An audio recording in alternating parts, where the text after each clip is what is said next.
And we're live. Professor Robert Patman, thanks for joining us in the Department of Conversation. Thanks very much, Pat, for having me. Before we start, you're a doctor as well? Yeah. You have a doctorate? Yeah. So I was writing your name the other day. Is it Dr. Professor Robert, or is it Professor Doctor? How's it officially written? I was just wondering. When you become a professor, it's just a recognition that you sort of progress through the ranks. So when I started my career, I had a PhD, doctor. So I was doctor when I was a lecturer, and then a senior lecturer, and then you become, next step up is an associate professor, and then the fourth step up is professor. So you don't use the doctor anymore, really, in your official capacity? It's there, I suppose, but yeah, most people sort of. I like to keep it really relatively informal. People I know will always obviously refer to me as Robert. The media, certainly, when I have dealings with the media, mostly refer to you as Robert, but when they first introduce you, Professor of International Relations. Yeah. Nice. And you have a specialist area in American politics? Well, I teach US foreign policy, and I also publish in that area, and you know, there's a tremendous link, Pat, between the domestic politics of a country and its foreign policy, the face that it presents to the world. And so I've naturally got an interest in what's happening in the US because it has big implications for the rest of the world, including New Zealand. So yeah, what do they say? When America sneezes, the world catches a cold? Something like that? Yeah, I mean, I think Mr. Trump would probably like to believe that, but I don't think it's quite that close. But it's certainly a very significant player internationally, and yeah, some of the things that Mr. Trump has done has already made quite a few inroads into the way we see things in New Zealand. Well, we're live on Facebook and YouTube right now. Local time is 7 minutes past 6. The polls in California have just closed. Yeah. We sometimes talk for 40 minutes or an hour normally. So around 7 o'clock tonight, the polls for Alaska will close, and then it will be all officially over. Oh, just so people know as well, we are broadcasting from Ombrellitos, little cafe in Dunedin, and Ty is bringing us our beers because why wouldn't we? Thanks, mate. Thank you. So what we like to do in the Department of Conversation is have kind of casual conversations, but not inane conversations. Sure. I mean, sometimes they're inane. Maybe some of the points, maybe they're within inane. But normally they're just kind of general conversations with interesting people. Sure. Today, obviously, there's a specific reason why we're talking, because of the midterm elections. So looking at the results right now, I think, can you flick it over into the Senate? I'm pretty sure that they've called the race for, there you go, Republicans 51. They only needed 50, so they have won the Senate. In fact, one of the interesting things about that was the Democrats needed 2, and already the Republicans have gained 3. Yes. So I think that's probably going to be deemed as surprising that the Republicans have gained 3. Yes, although it was always given the structure of the constituencies for the Senate, so to speak, it was always going to be a hard struggle for the Democrats to capture the Senate outright. Although, it's got to be said, there were some very close contests, not least in Texas. Yeah, which is O'Rourke. Beto O'Rourke. I understand he's been narrowly defeated. He was just scroll down, Jace, onto Texas. Just hover over Texas so we can see the actual numbers. So 51 and a bit, 48 and a bit. Yeah, I mean, at one stage he was ahead. Yeah. And he has emerged, I think, as a political heavyweight on the Democrat side. I think he's done a lot of good for the Democrats. Although he's lost, he was always taking on a formidable task, and he's impressed a lot of people. I mean, he's raised huge amounts of money in Texas to give that sort of performance for a Democrat is terrific. I mean, he literally made Cruz fight very hard. And Cruz, of course, was a presidential contender for the Republican presidency. He was one of the people who threw his hat into the ring in 2016. One of about 20. Yes, and before Mr. Trump completed his hostile takeover. Indeed. It's interesting as well because I guess the American system, you don't need to be a politician at all, let alone an incumbent politician to run for presidency. So I wonder if Beto O'Rourke has higher aspirations. I heard a story today that he was being asked by the Democratic Party to send his funding elsewhere because they basically were saying you don't have a chance. Yeah. And he said, like hell, I'm going to give it a crack. And you got to say, 51-49 or thereabouts is a pretty good crack. And he's been in the He's House. proved his point. He's been in the House of Representatives since 2012. The Senate would have been a nice step up for him. Yeah. But I think it's that I don't think he's done himself any harm. And I think one of the things to come out of the midterm elections in the United States today is it is a bit of a mixed picture for the Democrats, as you rightly say. They probably a bit disappointed with their performance with regard to the Senate. Yeah. I think they'll be reasonably pleased with their performance with regard to the House of Representatives. It looks like projecting to have a majority of about 15, so they will certainly have control, and that will change the dynamics of American politics. It will subject Mr. Trump to much more scrutiny than previously when the Republicans controlled both the House and the Senate. The other race we shouldn't forget about, where the Democrats have done quite well, was the governor's race. And I think the latest, I may be out of date now, but the latest take I had on that, round about 5:30, the Democrats had made a net gain of 3 in the 30-odd contests. Just scroll across the top there. Fourth one across says governor. Keep going. Yep, have a click on that one. Democrats net gain of 4. 4, yep. At the moment. There's still a few to go. Yeah, so that's a good performance for the Democrats. I think they've... I think one of the things that really strikes me, though, is that the Democrats, if they're going to build on this, they really have to make some hard decisions about leadership. They need... It's Nancy Pelosi. It's like Hillary Clinton was possibly the worst candidate they could have picked to run against, well, anyone, to be honest. But Nancy Pelosi seems to be in that vein, unless the Democrats kind of go, she has to go because she is a divisive figure. Then who knows, in 4 years' time. I think people like Pelosi and Hillary Clinton, who hasn't completely ruled out another bid for God.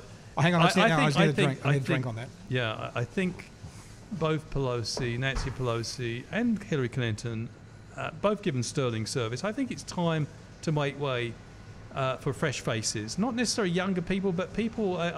One of the things that really impressed me watching the build-up to these elections, Pat, was that Bernie Sanders, who got narrowly defeated by Hillary for the nomination of the Democrats, he still is a formidable speaker. He spoke, for example, I was watching him speak on behalf of Andrew Gillum, who unfortunately, for Andrew Gillum's point of view, lost. But he emerged...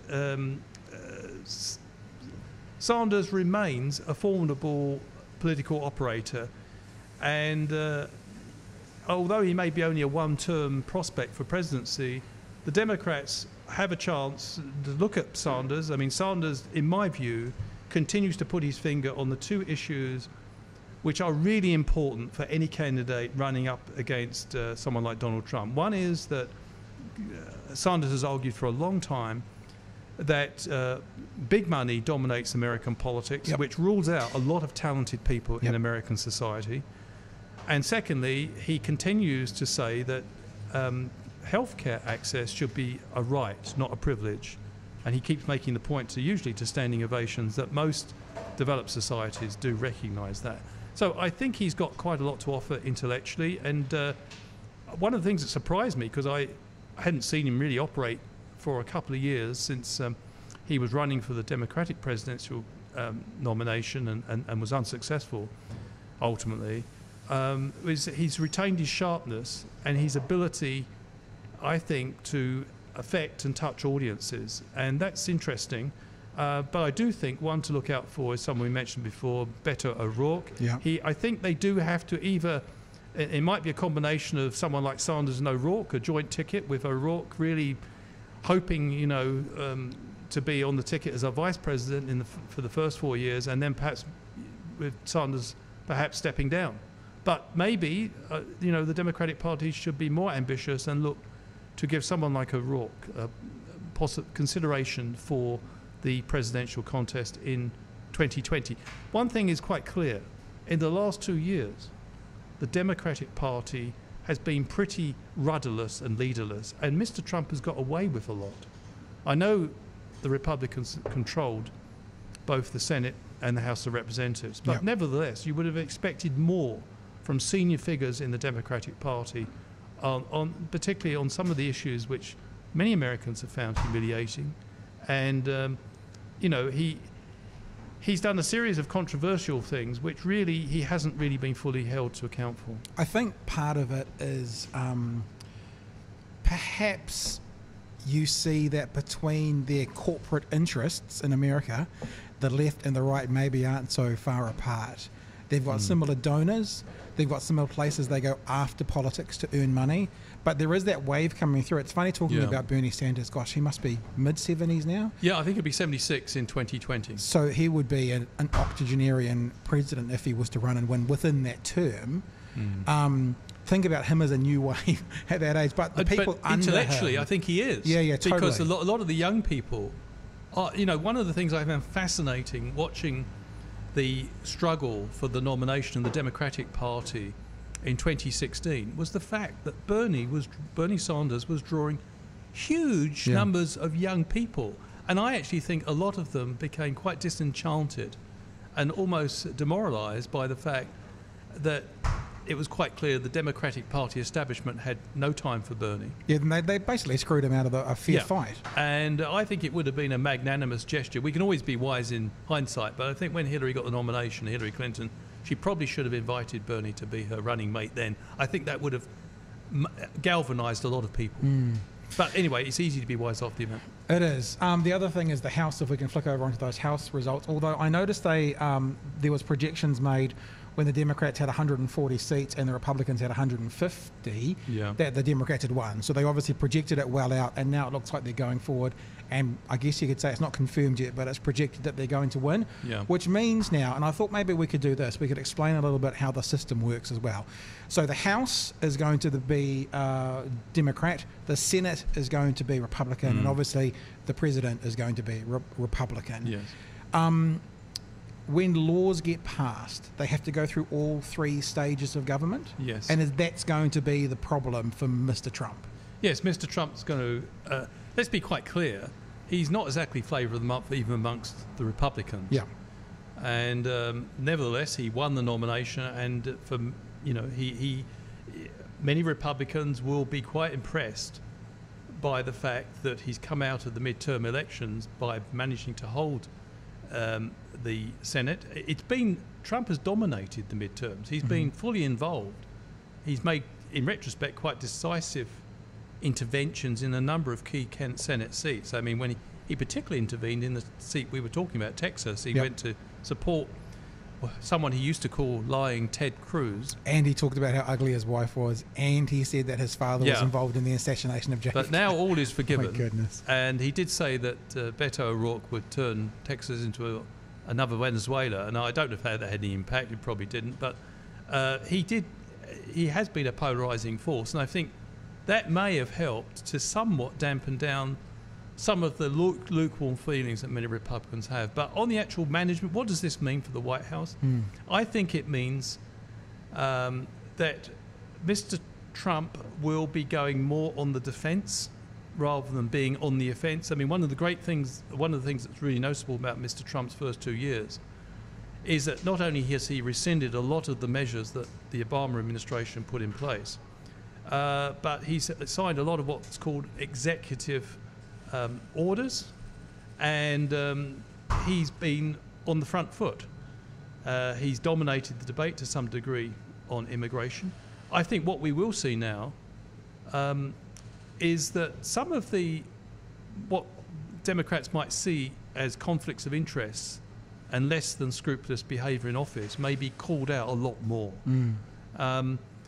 You could say, if you're cynical, that Mr. Trump may actually quietly welcome the Democrats having control. Why so? Well, because sometimes it's a ready-made scapegoat for a president. They can say, right, so I can't do anything now because of these bloody the narratives Democrats. about the Democrats blocking everything and being unconstructive. Many people have forgotten this, but back in the 94, when Bill Clinton lost control, when he was president of the Congress, it was seen as a major setback, and it was a setback. But he was very adroit at playing the president who would be doing good things but is being frustrated line. So nevertheless, overall, I think it's bad news, particularly because there's a number of things which are going to happen in the not too distant future where with a greater voice in the House of Representatives, the Democrats can make a real difference. I'm thinking, for example, the investigation led by Special Counsel Robert Mueller into whether there was collusion between the Trump campaign and the Russians. That report will be out in the not too distant future, and as I say, I think he'll be subject to much more scrutiny in that sense. And also, Mr. Trump has initiated a number of measures, and we don't know how they're going to work out. For example, he's initiated the use of tariffs against countries, the EU and also China. It's unclear exactly how that's going to work out. And with greater representation in the House of Representatives, Mr. Trump may have some of the weaknesses, perceived weaknesses of his policies more forcibly pointed out than otherwise would be the case if the Republicans were running the show. Yeah, so it's interesting how you put that. So this could work in Trump's favour. He's been saying for the past 2 years how terrible the Dems are at blocking when they've had no power. Yes. And now they've got some power. The narrative may continue and may aid him. And he continues to blame Mr. Obama for many of the problems that are now occurring on his watch. And let's be quite clear. One of the interesting things about the midterms is that although, as I say, it's a mixed picture, in many respects, Mr. Trump can make the case that he's done relatively well in difficult circumstances. Two things I think has really played a part in the midterms and helped Trump. One is the American economy is very strong. It's growing at 3.5%, and unemployment is its lowest level, I think it's 3.7, since the late 60s. And that does count heavily, in the way people vote. And the second issue, which I really wanted to get to, was the healthcare issue. Yep. And that, I think, is something, Mr. Trump has, in the process of trying to abolish Obamacare, affordable health care, and he did promise a replacement. That's going to be an interesting dynamic in American politics, because I think this could really hurt him. Trying to abolish it could hurt him? Yep, I think so, because I think a lot of people, first of all, didn't always realise, and I'm not trying to be condescending here, but I think some people in the United States didn't make they thought that Obamacare was somehow different from affordable health care, where the two are the same.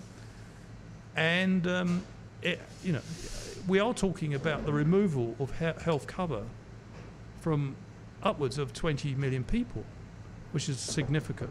And I think with a greater Democratic representation, that is one issue the Democrats can rally on. I mean, it's not, it's an issue that I think it's very interesting that a number of polls were carried out, and healthcare was the issue, not the economy, which many people, 43% of Americans, and that went across the board, not just Democrats, but Republicans as well, believe healthcare is a very important issue which needs attention.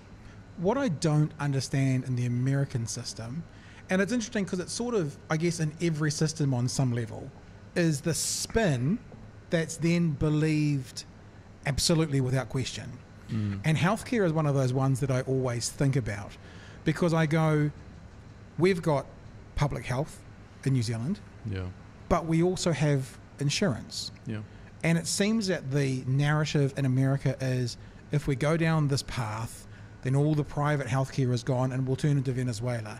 Yet, my mum passed away 3 or 4 weeks ago from motor neuron disease. Sorry to hear that. Yeah, it is what it is. And she had the best care, didn't pay for a single thing, including things like electric wheelchairs and beds for her home and that kind of stuff. And it's a system that, yes, there can be hold-ups. You hear stories about people who need cancer treatment going to Sydney and that sort of thing. But if you really need it, it's there. And if you've got the money, you can get private coverage. I don't know why that narrative is not known by all Americans, because it feels like so often in the political scene, there's such a lot of bullshit and just straight out lies in the American system. But then the supporters buy it so heavily. They don't actually then go, well, what's the truth here?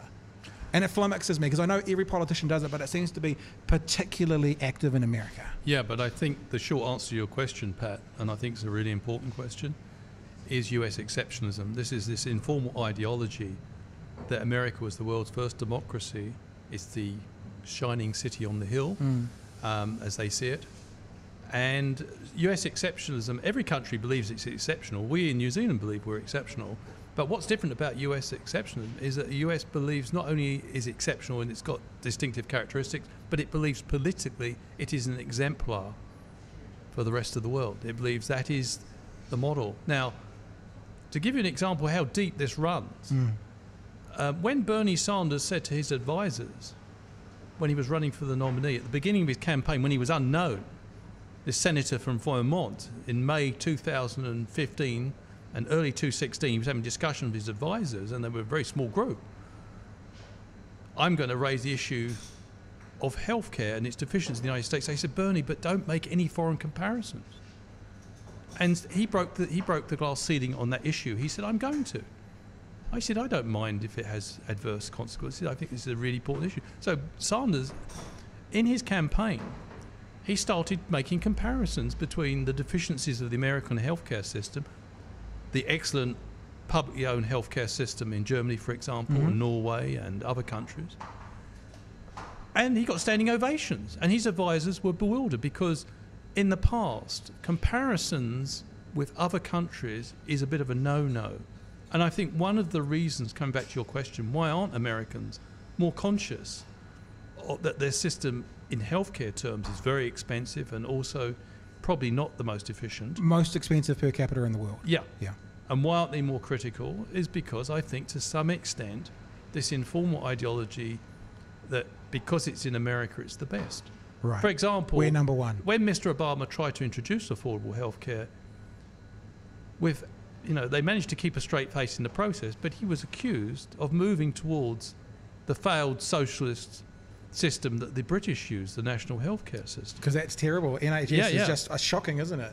And so, I think this idea, I think the other thing is that capitalism is deeply rooted in the United States, as is individualism, the belief that you can achieve anything, providing that big government doesn't get in the way. So I think another sort of obstacle for people who want to improve the healthcare system, make it more responsive to people in need, is that this is seen as creating a big nanny state, that, big government. Big government is the name big government. We wouldn't even use that term in New Zealand, or we just accept the state can do some things the private sector can't always do. But it does seem to be, a problem in the United States, and there's a real reluctance for the United States to look at examples from overseas and say, oh yeah, let's use that model. You don't hear that much in the US. It's funny, I used to have lots of conversations with people about big government versus small government, and I would always say to them, I don't give a crap. I just want better government. And sometimes more government involvement is better for whatever that need is. Sometimes it's not so good. So I think that the thing to focus on is better government for everybody. And maybe it's playing up some stereotypes that are unfair of Americans, but they do seem, a lot of them, some of them, do seem quite ill-informed as to the realities of the world that could be. Like the classic example is all those blue-collar workers in the Rust Belt voting for Trump, who ultimately is putting in policies in place that are going to work against them. Yes. But then even after he puts those policies in place, like let's say tariffs on steel, they're still like, Donald Trump, he's our answer, and the Democrats are going to turn us into Venezuela. I just don't get it. Well, I think part of the message that Mr. Trump has said to blue-collar workers is that America is the greatest country in the world if only it acts like it. And with me as president, it will become great again. Right. And one of the difficulties with Mr. Trump's position, which is not immediately evident, but there's two major difficulties. Firstly, no country in the world can go it alone anymore. 9/11 showed that. Even the most powerful country in the world was vulnerable to 19 suicidal hijackers. Yeah, with box cutters. Yeah, who weren't even from a state. Mm. One of the things it really strikes you is that when you look around the world, all countries, big and small, they're facing problems which do not respect territorial boundaries. Whether we're talking the economy, the environment, or security. Mm-hmm. Mr. Trump's not talking those terms. He's really saying part of his appeal is it's nostalgic. He's if you like, he's part of his appeal, both to people who are well placed financially and those who are not so well placed, is that we can we've been weakened in recent decades because of disastrous presidents. And we've been weakened. America's become ripped off by the rest of the world. He depicts America as a big victim that's been an altruistic player who the rest of the world has used, and he's going to end that. He's going to stop that ripping off. And that has a certain, for people who feel their jobs have been outsourced, et cetera, what he's not mentioning is that, if you look in the top 50 corporations of the world, 38 to 40 are American, who do very nicely, thank you, out of this process called globalization. That's one thing. The second thing, so what I'm saying to you is you can make these appeals about taking back control, but it will become evident, I believe, certainly by the end of his first term, that in reality the world has moved on. We've already seen, for example, Harley-Davidson, in order to avoid the effects of a tariff war, have moved part of their manufacturing business to Thailand so they can continue to export to the EU without incurring huge tariffs. Because they were also getting a double hit. They were getting tariffs on steel on the way in, and then tariffs for their product going back to the EU. So that's one thing, that the world actually, whether Mr. Trump likes it or not, is much more interconnected. And also, we talk about trade. He keeps saying, we will assert ourselves in relations between China and ourselves and the EU, these countries ripping us off. But, trade is no longer conducted just by two parties. If, we've got a watch on or a mobile telephone we're using, it may have been put together in 14, 15 countries, which, in effect, it's not just that, when American exports go to China and vice versa, many of those products have not just been exclusively built in one of the two countries, they've been assembled in many other countries. So, in a sense, it's a much more complicated scenario. The second thing is, and what I've taken out of both the midterms and the 2016 election, is there's a huge generation gulf now developing between people, the millennials, who voted in larger numbers this time around, it would appear, and the post-60 generation. And this is a simplification. Of course, there'll be people in their 70s and the 80s who have completely different views from Mr. Trump on this issue of globalization and whether America can sort of deglobalize to its own interest. But on the whole, what strikes me as quite significant is that when people like Sanders and Beto O'Rourke have made the case for a fairer society, where money is not the determinant of whether a person can run for political office, they've got a tremendously positive response. And I think it's partly because many younger people view the world in a very different way. I mean, after all, they're very able to use technology and see and operate almost in a borderless world to some degree. Well, so, I guess with the internet and with social media and all those things, it is a borderless world. It is. It's like, it's amazing to me, even on an interpersonal level, people who are now finding partners and stuff from beyond, whether it's the border of their city or even the border of their country, that it is really just a becoming that global village that everyone's talked about for the past 20 or 30 years. Yeah, and I think one of the things that will run up against Mr. Trump in the long term, certainly by 2020, is that it may become apparent that some of the promises made about deglobalizing the world and pushing America first, they may not be deliverable. America's 4% of the world. Is a very powerful country, but there's plenty of other players in that system, and also none of those players, even America, can control the international arena.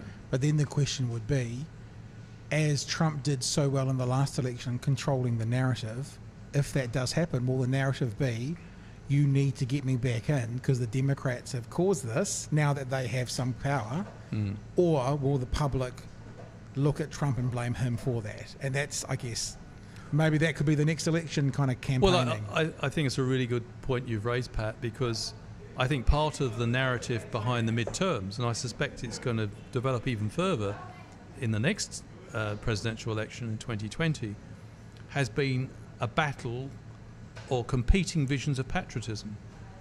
And I think Mr. Trump's vision of America first, which by definition means that other countries won't be first. Sure. And also tax breaks for the very wealthy, a reluctance to make a commitment to cover healthcare in a comprehensive fashion. Mm-hmm. I think some of these promises, and also some of the promises to reassert American greatness by acting unilaterally, will not work. Already, I mean, America has withdrawn from the what was called the Trans-Pacific Partnership. I think it's now called the Comprehensive and Progressive Pacific Partnership. It's unilateral withdrawal from the Paris Climate Accords, Mm-hmm. and also the withdrawal from Iran nuclear deal. In each case, those agreements, although very weakened by American withdrawal, these agreements haven't collapsed. And I think that cumulatively could have an impact on how effective or how deliverable some of the promises he's made. Although then,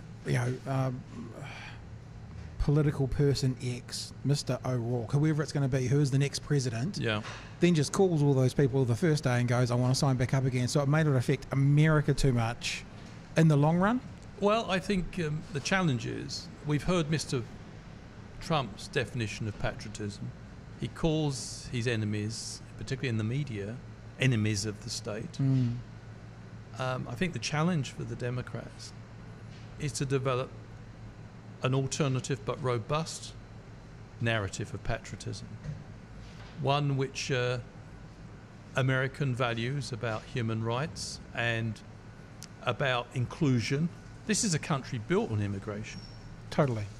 Trump's own family reflect that. And it says it on the the Statue of Liberty, giving you're tired, you're weak, you're broken, whatever the words are, yearning to be free. So I think, in a sense, Mr. Trump, he can energize the Democrats into developing, instead of being on the defensive and trying to split the difference, maybe setting out an alternative definition of what it means to be a good American citizen in the 21st century. I sometimes hear, and without stereotyping everybody, it is often someone like a Trump supporter or someone who is a significant conservative person on the right. And I think there's this line that goes from being patriotism, to nationalism, and you end up in fascism. And I wonder on that linear how many of those people are in that nationalistic, I don't mean white national, I mean that nationalistic stage, and is there a danger going down this path that they keep moving on into that continuum, that linear, and end up being something completely different with a dictator rather than a president? I think it's a possibility, but I don't think it's a strong possibility. I think this is another reason, in sport we often say you're only as good as your opponent allows you to be. Right. Politics is the same, really. And Mr. Trump hasn't faced too much opposition, not concerted opposition. I mean, many of the controversies have been self-made. He's had run-ins with lots of his members of his cabinet and his government. The turnover of his staff has been incredible. You would have thought that ambitious Democrats would have been all over this like a rash, because he's presented ample opportunities for people to really make an impact. So why do you think they haven't been? I mean, I agree with you. I think about the next election and I think, okay, so Trump running, fine. And I think, who is his opposition? And I think if Bernie Sanders had been against him at the last election, Bernie Sanders would be president now. But I think, man, he's getting old. Yeah. No disrespect, but he's getting old. Oh, he is. So really, who is the front runner? And I can't see someone. I don't know. I guess I could also say 2 years out from the previous election, I wouldn't have said, oh, Donald Trump is the front runner. So, that is maybe, something at least to think through. But who from that group of Democrats now is going to stand up and go me? That's a very good question. Or will it be an Oprah Winfrey? I mean, she said no, but that kind of person. Yeah. But one thing we do know, Pat, is that if you look at the emergence of Barack Obama, he came from a position of virtual obscurity as a junior senator. Yep. He was already highly regarded in the Democrats. And that's why I drew parallels with Beto O'Rourke and Obama. In the case of O'Rourke, of course, he hasn't been successful in his Senate contest, but he's still in the House of Representatives, and he's now highly regarded. He's become a national figure. Yeah. He's won national and international recognition fighting Ted Cruz may be ridiculed sometimes because of his politics being extreme right, etc. But he is a formidable debater. He's one of the most able people in the Republican Party. And so that was no mean feat to take Cruz to a close decision. So I think O'Rourke may be someone we should keep our eyes on. But there are other talented people out there. One of the things that seems to be frustrating for, I think, non-Americans looking outside and wanting to see things improve is that the American the party system is decentralized to some degree. And they don't really get focused until there's the prospect of a presidential election. And that doesn't normally occur until the midterms are over. So what we may now see is a much more concerted effort to come up with credible leaders who can put up a strong fight in 2020. It's such an interesting situation, though, the presidential campaign. After Obama won his second term, I went, well, the Republicans have lost the female vote. They've lost the women vote. Sorry, they've lost the female vote. They've lost the youth vote. And they've lost the minority vote. They're not going to be in the presidential seat again for decades. And then the very next time was like, how did this happen again? It's such a interesting animal. Yeah, but I think there was a set of circumstances in 2016 when Mr. Trump emerged. We shouldn't overlook the fact that Mr. Trump, although he has a sort of fundamentalist support amongst some people, that they will support him come what may, and they buy into his conspiracy theories, that America's, the victim and that the deep state is operating against Mr. Trump. He even presents himself as an anti-establishment figure, which is laughable in many respects, but we won't go into that. A lot of people buy into that, but there was, if you like, a hardcore base, which he's very careful to keep nurturing. But there was also, I think, about 20% of the American people who supported him, maybe 15%, who were instrumental voters, who were genuinely looking for a fresh face. Right. And they were tired of the legacy candidates like Clinton and Bush. And therefore, I think some people voted for Mr. Trump in the hope that what they saw at the time as a highly accomplished business person, could actually break the logjam, produce a fresh approach, drain the swamp. So they're thinking, if nothing else, at least this will shake things up a bit and get away from the norm. I think many people many Americans remain deeply alienated from the political system. That's why they have quite low participation rates in the election. And one of the things that we shouldn't overlook is that compared with other democracies, the participation rate is very, very low. It's incredibly difficult to vote in a number of American states. If you're following the midterms, there's been considerable concerns about voter suppression. I heard one of the states today had, voting outlets with no power and no lights, and that was being sold as this has been done on purpose to suppress the vote. Yeah. And the other thing is we had an incredible situation in Georgia where the Governor Kemp effectively initiated an inquiry into cybercrime by his Democratic opponent, and which is a clear conflict of interest. If you're engaged in an electoral contest, you should be engaging that sort of thing.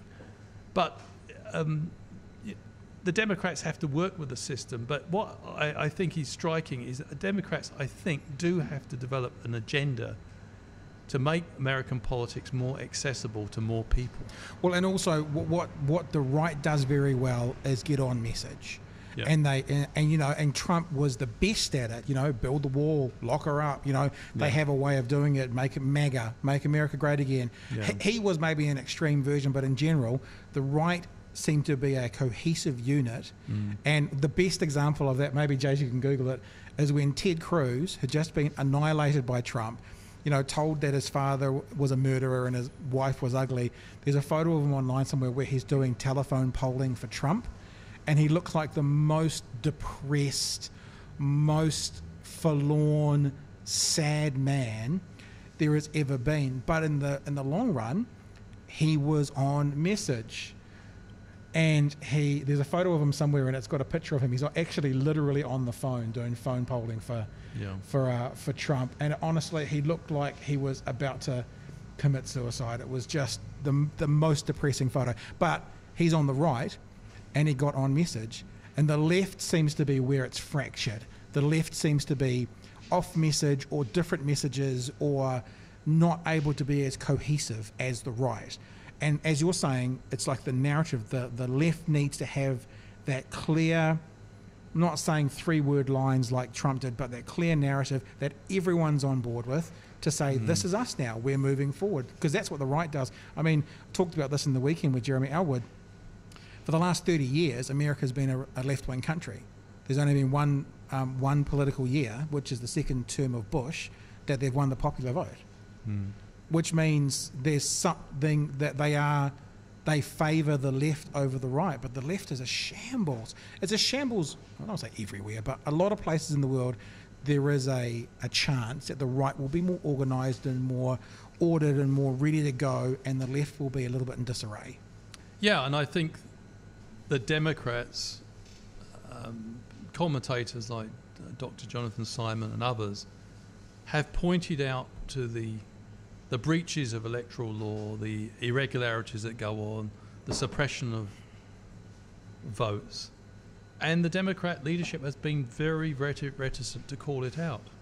And the reason was that perhaps, and it is, that the Democrats have used that system to win, and Mr. Obama did it, and maybe they feel that they don't want to upset the apple core too much. But I think what many ordinary citizens would look for the Democrats to be a lot more robust. Yeah. And let's face it, if people are cheating, let's not pull any punches here. Cheating's cheating. In a sporting contest, if someone cheats, you expect the contest to be rerun at the very least. Yeah. You normally expect one party to be disqualified that's caught cheating. I think one of the things that alienated people from politics is that it's not just that politicians rewrite their own rules to suit themselves, but also their opponents often do not fully hold them to account. And as you say, and I think that makes people very cynical. As you say, one of the things that I find most frustrating in politics everywhere in the world, including in New Zealand, is when the narrative changes depending on what they've got. So those in power, the perfect example is, the Supreme Court. The Republicans blocked the Supreme Court for the last 10 months of Obama. Yes. Yet then when they're told there's a midterm election coming up, we shouldn't vote for a Supreme, they're like, well, of course we should. And that happens everywhere. The hypocrisy on both sides where they flip and change. And Jon Stewart, when he used to run the Daily Show, was the best at that. Yeah. And you'd see someone literally say the complete opposite. Someone said it the other day. I saw a Ted Cruz one when he was talking about, I'll have to check out the Constitution on that. I think Trump talking about pardoning himself. And then they showed a clip of him from years earlier talking about how he was a constitutional expert. So basically, and one thing he played dumb, but previously when it was he was a constitutional expert. That is the thing that frustrates me most about all politics. New Zealand, America, everywhere. It's ridiculous. And what I was going to say is maybe they don't put up a fight because they realise that there's millions of hours of video of them doing exactly the same thing, and they'll get called hypocrisy by it. Yeah, I think one of the skills in politics is actually a capacity to lead on an issue and try to explain it, and not always, test what way the wind is blowing. Yep. And I think sometimes politicians in the past have gone for what they see as a safe option. In the Democrats' case, keeping their head down about voter suppression in places like Georgia and elsewhere. But I think, politicians sometimes underestimate the importance of taking a stand, particularly when it protects the rights of the many and not the few. I think that's really important. And, it's going to be a very interesting time between now and the presidential election. A lot could happen in American politics. And the Democrats clearly have, I think there will be some satisfaction. They've got control of the House. They've made progress, some good gains at the governor's level. But plenty to play for, and I think the things we've been discussing, they've not only got to get, I think, a leadership team in place, but they also need, I think, a more coherent narrative than they've had. And I think those people, I'm always impressed by people who have that narrative and stick by it whether I agree with them or not. And the person that always comes to mind in New Zealand politics when I talk about this is Sue Bradford. You know, like her or hate her, she stuck by that message no matter where she was in politics and what she believed. And Bernie Sanders is a bit like that, I think. He's got his message. You find it very difficult, like when he was up against Hillary Clinton and there was all the, release your details about how much he got paid for making speeches to the big banks. I'll tell you how much I got paid, nothing, because I've never made one. You know, his narrative stays the same. He's the same in all these positions. And that's the politician you want. Yes, although, I mean, I think one of the reasons that Sanders struck a chord was, in a sense, he was tapping into something which was not getting much airtime or discussion. The Democrat leadership under President Obama and also under President Clinton, neither of them really gave much airtime to the fact that big money was dominating politics, and it was impossible to really run for office unless you were a millionaire, or unless you had the means to raise the money from millionaires, which compromised your own agenda. Yeah, of course. Yeah, but I heard, it might have been on CNN, it might have been on Fox, I'm not sure. I was watching this morning before the results came out, and they said, you know, whispers in the White House, my sources in the White House say, if the Republicans lose power, they will say, historically, this is what happens. Yeah. If the Republicans keep power, Trump will say, it's because of my agenda and the country is telling me that's what they want to do. Seeing they kind of have a bob in each court, they've won, they've improved in the Senate, they're going to lose the House. What do you think the response is going to be from Trump? Where's he going to go? I think Trump will, in his usual modest fashion, claim some credit for retaining the Senate. And blame someone else for losing the House. Probably. But I don't think, I don't think Mr. Trump is capable of being a magnanimous unifying figure. Right. I mean, some presidents might actually take stock and say, oh, the Democrats have, exit polls, for example, showed that 39% of Americans disapprove of Mr. Trump's leadership. Yeah. Only 26% of Americans approve of it. Yeah. Now, that allied to Democrats' control of the House may lead some presidents to say, well, maybe I should be more of a unifying figure, but I can't see him doing that. Yeah. And he's confounded everyone in the first 2 years. He's an in-your-face person who's always right, and he won't release his tax returns, but no one's demanding it of him. And it's very. He makes a virtue of being unpredictable. To be fair to him, he has had some successes. I mean, the economy is going well, and that's not entirely his doing. I was going to say, because then the conversation comes out, is the economy doing well because Trump is a genius in this area, or when you look at the graphs from the last 10 years, is it just a continuation on from what has been happening? So yes, things are improving, but they're on the same trajectory for the last 10 years. Yes. Since the end of 2009, America has been recording steady growth. Yeah. Slow growth, but it was likely at some point to gather momentum. So I think in that sense, he's the beneficiary of the cleaning up of the mess by President Obama, the mess that Obama faced. I mean, many people forget this. When Mr. Obama came to office in January 2009, for the first 2 months, 1.6 million Americans lost their jobs. 800,000 in the first month, 800,000 in the second month. So he had to take a lot of measures to deal with that situation. It was an unenviable legacy, a global financial crisis, which he inherited, plus wars in Iraq and Afghanistan. Now, that was a tough situation to face. But coming back to Mr. Trump, I think he'll see this as vindication. I think he will interpret. Really? Well, I think so, yes. But he's got a huge problem now, and as we look at it at 5 to 7 local time, Democrats on 195 to 181, 218 for control. Sounds like a sports game, doesn't it? He's partly screwed though, isn't he? Because if you're going to go through legislation now, how can he? I mean, other than he's deluded, I'm not saying he is, but that thing being, I've lost the house. But he can take executive measures which don't inquire the legislation. Well, see, this is the thing that frustrates me. He was the biggest critic of Obama using executive orders. Yeah. He's done more. It's like the whole thing, playing golf, and he's played more golf than any other person. Yeah. I just don't get how people don't see that in America, or the people who are voting for him don't see that. Or they go, yes, Obama, executive orders, terrible person. Oh, our man's in, executive orders, amazing, because that's what we want. Well, as I say, I think it is I think to some extent, I think Mr. Trump does two things very well. First of all, he exploits what we've described earlier as US exceptionism. Yep. And he plays into that. He says, I'm the guy for America to be the best and most effective country in the world. And in a sense, there's a certain willingness to go along with that. But I think the second thing is, he's a very polarizing figure.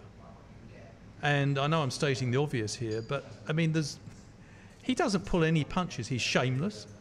And in a sense, it seems to me that he thrives on people trying to tiptoe around him.